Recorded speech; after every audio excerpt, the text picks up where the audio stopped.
All right, everybody, welcome back to Unscripted from my studios in Old Hilliard, and this is a first. This is a first for me. I am looking at four faces, which I've never done before. Normally, it's a one-on-one interview. Today, we have a group interview, so this is going to be a lot of fun as we navigate our way through it. But today, I have with me Rachel and Anthony Cable and Derrick and Kelsea Cozad. So, Rachel and Anthony, why don't you start? Can you introduce yourselves and tell us a little bit about you? And then we will go to the Cozads, and then we'll go from there. Sure. Yeah. As you mentioned, my name is Anthony Cable. I'm here with my wife, Rachel, and we are Hilliard residents. We've been here for, close to 6 years now. Yep. So love the area, love Old Hilliard, where you're at. Would love to be at Crooked Can right now on a sunny day like this. That's right. Yeah. So we recently started a nonprofit that's based here in Hilliard. We're a chapter of a national nonprofit. And the Cozads are along in this journey with us as longtime family friends. So we're excited to be here and talk about our nonprofit and how we got here. All right. Can you mention quickly, what is the nonprofit, just so we know? Yeah, so it's called Sleep in Heavenly Peace. Okay. We're an international charity with, I believe, over 300 chapters here spread out throughout the United States. Wow. Okay. Cozads, welcome. Thank you. I'm excited to be here. We're Derrick and Kelsea Cozad, lifelong for the guys. Derrick and Anthony have been friends since they were children. Awesome. Rachel and I married into our friendship, but we're happy to be friends nonetheless. We're excited to join them as they bring a local chapter of this international nonprofit to Columbus, Ohio. Derrick is bringing his expertise. He's an entrepreneur. He does real estate investing and real estate, so he's bringing kind of the muscle. I am a marketer doing social media marketing by trade, so happy to bring my skills or lack thereof to the organization as well. All right, so let's start at the beginning. How did we get here? How did we get to? So where did it all start? How did you become familiar with the nonprofit? So I guess take me through the very beginning, and then I think it'll bring us to more questions as we go. Sure. Well, it all started, as any good story does, with social media. Right. I was on Instagram, I think it was back in December of 2021, and I came across a story about Sleep in Heavenly Peace. And it was on a kind of good news Instagram page. So they were sharing the story of Sleep in Heavenly Peace and how it started back in 2013 in Idaho. And it started with a family who was trying to kind of instill some good work values and some attitudes of gratitude, I guess, within the family of their kids. And they wanted their kids to build a bunk bed for somebody in the local community. And then they realized there was a massive need that they kind of uncovered by accident. So, yeah, that's what really the Instagram story was about, was kind of recapping the charity. And I saw that and I was like, man, this would be awesome to volunteer at.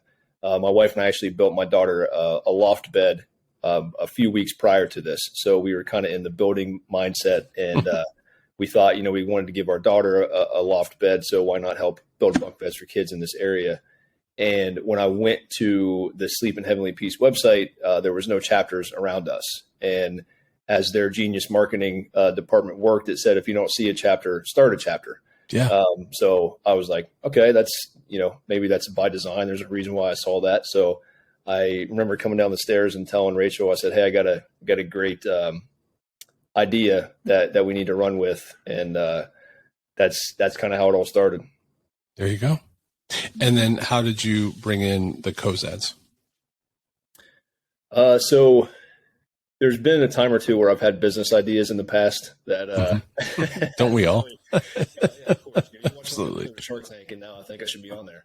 Right. Don't we all? No idea, Aaron. So I, as Kelsea mentioned, Derrick and I have been best friends since, probably kindergarten, first grade. And so I texted him. I remember I said, hey, I got a great job opportunity for you. Let's have a chat. And we ended up talking on the phone. And I said, hey, I got this great job idea for you, but unfortunately it doesn't pay any money. And, right. So of course he was super pumped about that. But then we thought that, starting on this journey of a nonprofit, we would want, our closest family and friends with us, along the way. So it was a pretty easy decision to bring them in, and we're super pumped that they said yes. So, do you all work full time? I assume do you all have job? You all have. So I'm seeing foreheads nod. for audio purposes, I do see foreheads nodding. So you all do this almost out of the kindness of your heart. This is a side. This is something on the side for you. This is not your full-time job. Is that right? Correct. Correct. Okay. All right. So let's hear from the Cozads. So we just heard the Cables version. Now let's hear your version of the story. I think Cable hit the nail on the head. Okay. He's notorious for having ideas. Business ideas in particular. Yeah. Love it. So, when I heard it through the grapevine through my husband, I sort of thought this was another one of those ideas. Fast forward to getting on a plane and flying to Lehigh, Utah to train and learn about the organization, the history, how to run a chapter of a nonprofit, social media best practices, etc. And it was kind of an, oh crap, we're doing this moment where That's right.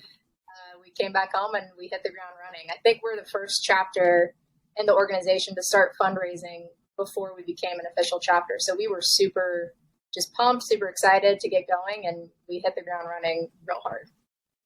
So let's start with I guess this is almost like one of those things at IKEA. Since we're talking about beds, it's like buying something at IKEA and there's all these parts on the floor. So now I'm really interested. So let's talk about the parts. We just unboxed it. And so, telling a little bit about how you all got, connected with us. Now we're looking at all these parts. So I think you just mentioned it, you went to Utah. So take us through the steps. We Instagram, you talk to each other. You said you fundraise. So what does it take for someone to, I just have so many questions. I'm trying to put them in order myself. And you probably had those when you came down and said, hey, I found this on Instagram. That's how starting a business goes, isn't it? All right, let's start with, so you see it on Instagram, you all have the conversation. What was next? Can you walk me through the process? And you don't have to get into a ton of detail, but just to give everybody an idea, what's that process like? Sure. So the first step was to fill out an application, and then they go through some sort of vetting process. I think they look at, the geography where we're located and things like that. They approved our chapter, and then the next step was really, like Kelsea said, we were able to fundraise, before training, and then in April we went to training, and just had a crash course over a 1.5 days in Utah of kind of how to run a chapter, the liabilities, things like that, what's expected of us. And we met the founder, we met all the kind of executive members of the charity, and essentially once after that we got home and we were kind of on our own. They let us run with it, and we've been full speed ahead ever since. What does fundraising look like? I know you mentioned to the Cozads, you mentioned fundraising. What does that look like? How did you fundraise for this? So it was super interesting because there was a bit of a limbo period between when we got approved to be a chapter and when we actually went to training and were able to hit the ground running. And so a lot of people sort of just sit on their hands and wait to train and then start fundraising after they attend the training. We were just anxious and decided we didn't want to wait that long. So I just started talking to people on social media and asking them to give us money. Wow. People went to headquarters and asked them to actually create a fundraising page for us, even though we weren't an officially trained chapter yet. So really had to pull some loopholes and get some stuff figured out there to make that happen. And then any normal fundraising tactics, right? Like we talked to our friends and family, we talked to our parents, we talked to the people in our immediate community and just shared the passion that we had. We're all parents, right. And we're all just doing the best we can as parents. And so it was a really easy cause to get behind, getting kids off of the floor, and an issue that I don't think the average person really thinks about on a normal basis. It's not really an issue you would notice in a child that you just looked at. Right. So we really got behind it from a mental and spiritual perspective and then got passionate about it and told the story everywhere we could. And I think that's how we were able to fundraise early and often. And you can say pass if you want. Did you have to raise a certain amount of money, or was that a goal that you all set, the four of you set, to say this is how much we want to raise? I imagine it's ongoing, but was there an amount of money that you had to raise? And you don't have to give the amount, but was there an amount for the nonprofit that they wanted from you to start? I don't know if that question made sense. Yeah, it does. No, there was no like minimum fundraising required or anything like that. We set personally some goals that we wanted to try to meet before we got out there that we thought would give us the best kind of leg up once training was done. But yeah, there was no minimum goals or anything like that we had to meet prior to. Okay. So you come back from Utah, you're ready to go. You've got your funding, at least some funding that you've raised. What's the next step now in that process? What is your goal? I know you mentioned we may want to revisit. What is the actual foundation itself? What is the goal of the foundation? Sure. So our mission statement is no kid sleeps on the floor in our town. And it's really as simple as that. We build beds, we deliver beds, we assemble them right in the homes of the kids in need. And one thing that we learned that I thought was super valuable at training was that this is a community issue. When kids don't sleep, it affects everybody, not only themselves, their family, their friends. They suffer in school. They suffer with physical health, mental health, right? The list goes on and on. So it's definitely a problem that affects the community. And our whole stance is that the community problem warrants a community solution. So we are completely volunteer ran, like you mentioned earlier. We all have full-time jobs. This is kind of our side gig that we do on a volunteer basis. We recruit other volunteers to help us build the beds as well as deliver. And we want the community to have that feeling of giving back the same way we do to help get these kids off the floor. And that's really our sole mission as a charity. Again, and I may ask a lot of questions because I'm understanding as we're going. So, and feel free to say pass, and we'll just be okay with that. Are you able to work with the schools? Does the school let you know, hey, we know of a family or something like that? Or how do you find, well, first of all, I'm sorry, let me back up. We're talking about our community. So we're talking about Hilliard, Ohio, right? Yes. Just so everyone knows, because I think most of us live in our nice, comfortable homes and sleep in our comfortable beds. Are we saying there are families in Hilliard that kids are sleeping on the floor? Yes. Yes. Unfortunately. Do you have a number? Like, do you have an idea of how many that would possibly be? Just so we all can get an idea of, because I think it's probably a lot bigger than most of us realize. So our best guess, I guess a guesstimate, so to speak, from what SHP has been doing since 2012 is about 3% of every population is going to represent a child that needs a bed. And that's not just the population of children in the area. That is just 3% of the total population. I don't know off the top of my head. I think Hilliard has roughly 40,000 people here or something like that. So probably about 3% of that is a good guess of, don't ask me to do math without a calculator, but yeah. We get an idea, right? Whatever our population is it's way more than it should be. It's way more than it should be, right? Yeah. I mean, I think that's the most important part is it's more. Do you extend outside of Hilliard, or is it just solely based in Hilliard? So we do. We are based on zip code. So we open up zip codes based on our current capacity. As a core team, we decide on that. And right now we have the Hilliard zip code open, as well as I believe 4 or 5 zip codes within Franklin County in the city of Columbus specifically. We are working with another nonprofit their mission is to keep children out of foster care. Right. So we deal with a lot of very, urgent requests. A bed, something that we've learned since we started this is a bed could be the single thing that keeps a child in a home or removes them and gives them to a caretaker. So we kind of deal on both sides of that, right? We try to be preemptive in this, but if it's past that stage, then we like to provide the caretaker with a bed when they're bringing in a child. And most of the time they're not prepared for that because obviously it's not a great situation that led to that. So we kind of have opened up zip codes as necessary. So like I said, right now we're dealing with about 5 in Columbus and then Hilliard.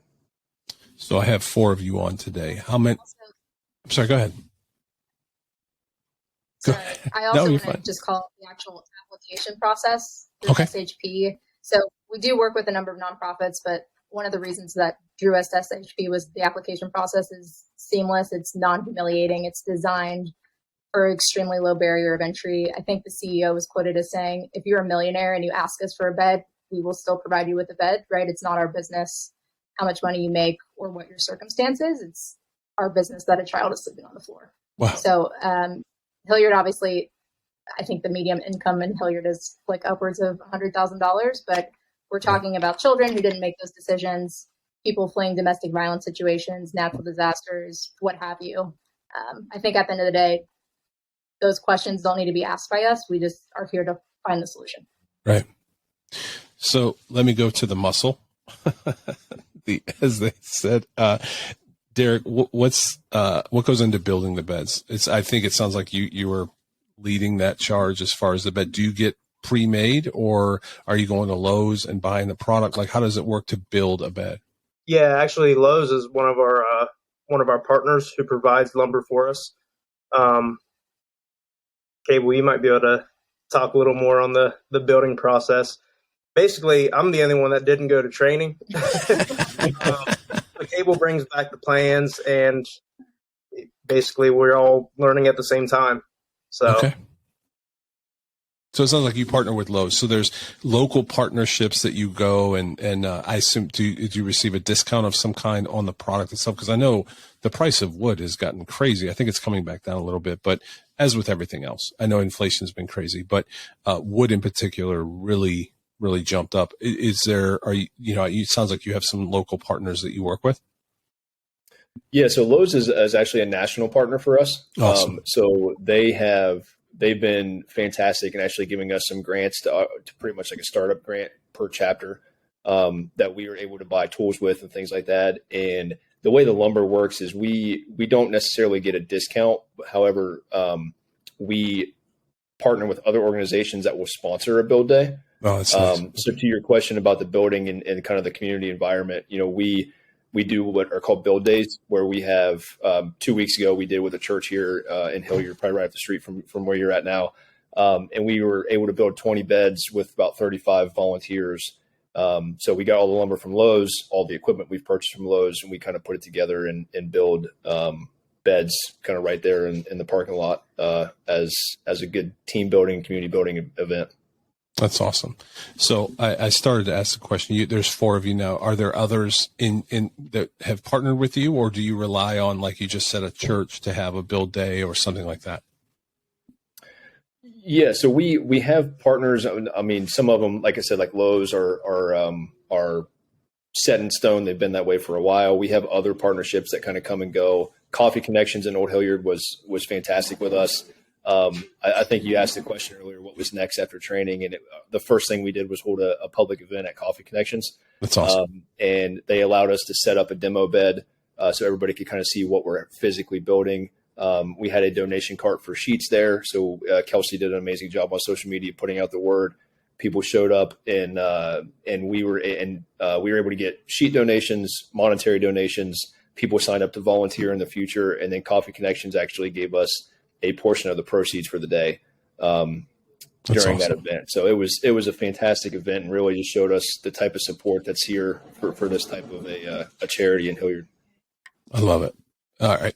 And Kelsea, I promise I'm going to get to you because I think you're going to be the bulk of the close on the interview because there's a lot of links I bet we want to share. So, and that'll be real important for everybody so that they know how to help. What's next? What's the next thing coming up, and how can people, anyone listening to this, and I think this will go, Kelsea, to you in terms of links and things like that. What's the best way for people to get involved both now and long term? So there's a number of ways to get involved with what we're doing. I think the easiest and quickest way is to donate. We're actually sort of running a little charge right now. We're looking to get 100 people to sign up for a reoccurring monthly donation of $20. That'll help us meet a bunch of goals in the short term to get through the end of this year. And we've made it super easy to donate. If you go to shphilliard.com, it'll take you straight to our donation page. You can donate $5. You can donate $250, which is the cost of a bed. So the choice is yours. You can dedicate your donation to someone if it's a cause that's near and dear to your heart. But also if you're just like, hey, I don't have the funds or I don't want to give the money, I just want to spread the word. Always invite you to share our social media content. We're SHP Hilliard on Instagram and on Facebook. Or you can go to shpbeds.org and just learn more about the organization, start a chapter in your area. And then we're also accepting in-kind donations. So it's twin-size bedding, sheets, blankets, pillows. We have a donation bin set up at a church in Hilliard right now, I believe, Church of Christ. Cables, tell me if that's right. We'll keep that moving and keep you guys posted on social as that moves. But we will accept them in person as well, too, if you want to try to get a hold of us. And then also just, tell your friends and family, right? Ask your friends who are in maybe a domestic violence situation or going through a hard time if this is a need that they have, because we're happy to fill it. So it's SHP, right? Like sleep in heavenly peace. SHP Hilliard .com and on socials, right? SHP Hilliard. Okay. I'm sorry. Go ahead, Rachel. That's okay. And just to add to Kelsea's piece, all the bedding has to be brand new that we accept. Okay. So when we do deliver those beds, there is not only the bed that volunteers have put together, but also a brand new mattress, a brand new pillow, brand new set of sheets, and a brand new comforter or blanket. And those are all items that people can donate, including a mattress, or is that so? So you all build the bed, and then you do accept the donations on everything you just mentioned, mattress, sheets, everything. It just needs to be brand new. Is that correct? Correct. Awesome. Okay. What is the next thing on your calendar right now? Right now we are doing what we call Bunks Across America. It's the weekend of September 10th. It's where we as SHP International Charity try to get as many chapters as we can together to build as many beds as we can that weekend. We are doing a build with Coastal Ridge Real Estate. They're a large real estate company here. They have an office here in Columbus. We are doing a bed build on the 9th of September where we're going to build 40 beds with Coastal Ridge. So we're super excited about that. And we're kind of prepping for it as we get a little bit closer. But yeah, that's next up on the agenda for us. Okay.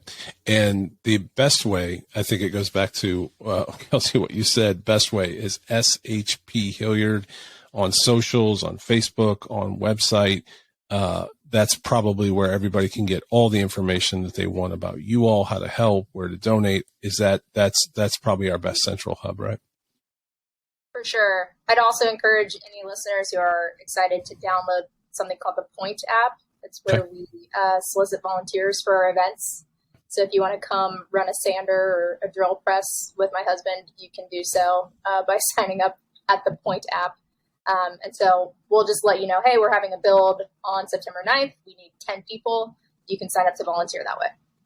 And if there's a church that wants to get involved, it's probably on the website somewhere, or is there an email or contact that they should reach out to? Yeah, our email addresses are names. So kelsey.cozad@shpbeds.org, anthony.cable, rachel.cable, etc. Okay. You can always direct message us on Instagram or on Facebook if that's too hard to remember. But yeah, we'd be happy to partner with whoever is excited about it. Well, I'm so glad that you felt the prompting. It's incredible. Like, I think, again, like I said, I think of so many of us, I don't know, I'll just speak for us. We come home, we pull in our garage, before we're out of the car, we're probably hitting the garage door button and don't realize that there's people outside of our house, that are really hurting. And especially, in a community like Hilliard, especially, I don't, not that we're high class or anything, but I just think we don't realize that there are people that are hurting, that are sleeping without a bed. That is heartbreaking. And so thank you all for following this prompting and doing what you do. Last question I have, is there a backlog right now? I'm sorry, what? I'm sorry. Is there a backlog right now for beds? Like, do you have a pretty lengthy list? So right now it's manageable. And mainly I think the reason that is because we've never really made it public that we're accepting open applications. We had the zip codes open, but we've been waiting for kind of to get our stock up. And our goal was after our BAA build on the 9th to open them up publicly and start to put that out there on social media. But we've talked to numerous other charities in the area, the Furniture Bank of Central Ohio being one. And we've been basically told that they could take as many beds as we could build. Wow. So the need is definitely there. And I think as soon as we open up the zip codes publicly, that we're going to see that, come pretty quickly. This is for all four of you. I have to imagine that this is both heartbreaking and at the same time, it's got to be so rewarding. It's probably such a weird thing because on one hand, it's absolutely heartbreaking to hear the stories, but on the other hand, it's probably amazing to deliver a bed and see what you all get to see. I think a lot of people get on a plane and go somewhere, nothing wrong with that, on a mission trip. But we've got a mission right here in Hilliard, and it sounds like that's what you all are on. Is that true? Have you found that it's been both difficult, but at the same time so rewarding? Yeah, I think I can start. I mean, we all have our kind of individual stories with this, but building the beds are fun, right? Like anytime you get to use power tools and build stuff, like we love it. I love it. But right. Delivering is where it's at, and it's what we're doing this for. And being able to know that you're making an impact. You don't know how big of an impact that is, but just the fact that we're doing something, and right. We've been very blessed to never be in a situation like that. And I think that it's just, our job to give that blessing outward to others who aren't as fortunate. So it's been super rewarding, and very grateful to have the opportunity to do that for others. That's awesome. How about you all? I think it makes me happy and optimistic. I don't know about heartbreaking, but it is a very intimate experience to make somebody's bed. So when we're doing the deliveries, I don't know if you see these nails, but I'm not doing any of the power tools anymore. I put the sheets down and the pillows on. And it's, I'm tucking in, I'm touching the mattress that a child is it's a very intimate moment. And it's, the tears start to flow a little bit, but it's also just like exciting. And the parents are like, oh, you brought Frozen. My daughter loves, how did you know? And it's just this, something we're touching, something we're doing, something you volunteers when you're helping us on build days, when you're touching the bed and sanding the wood, is going to be a part of this child's life. Their most intimate moments at night when they're sleeping and dreaming, like it's so much bigger than just wood and nails and power tools, and deliveries really bring that to life for me. I love that. And I have to think, I was just thinking as you were saying that times are hard. It's really, really hard for a lot of people right now, whether it's, inflation's real, gas prices are real, like everybody's really struggling with a lot of different things. And I think some people may have to make a decision between a bed or their light bill, or a bed or a tank of gas, or a bed or food on the table. Like that's what I meant by heartbreaking is they're making I think it's all relative. John Mayer said it best in one of his songs. You better take your so-called problems and put them in quotations. My problems, are absolutely in quotations when I consider the fact that my kids all have a bed to sleep in. So thank you all for linking arms. It's really cool that you're doing it together too. That's really cool. That you all have done this as friends. That's really awesome. Last time, one last, it's tell me one more time. I'm sorry. SHP Hilliard, SHP Hilliard on socials, on the website. And then, is that also the place where they would donate? So if somebody wants to just give a gift, a monetary gift, they can do all this through the website. That's the central hub. Correct. That's SHP correct. Hilliard to donate.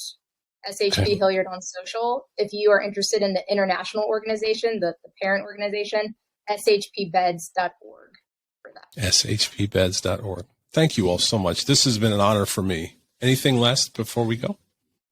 We also have an Amazon Wishlist. Oh, nice. Okay. So if anybody just searches the Sleep in Heavenly Peace, it's a birthday wish list. Then there are, sheets and pillows and blankets and things on there that we can use to help get children off the floor. That's awesome. All right. Anything else before we go? Thank you all so much for your time. I've really appreciated it. Is there anything else before we go? I see a hand. I wish you all could see.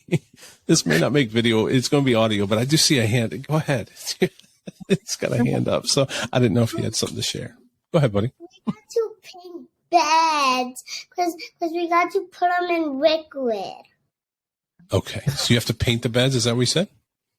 Yeah. You have to paint them? Yeah, we have a part of the bed. That's totally like a big Part of the bed building process is we have a big plastic tank that we dip the headboards in and submerge them in our stain mixture that we make. And that's his favorite station during the bed builds is to he likes to help out because of course it makes a mess. So what 4-year-old would not love that? Absolutely.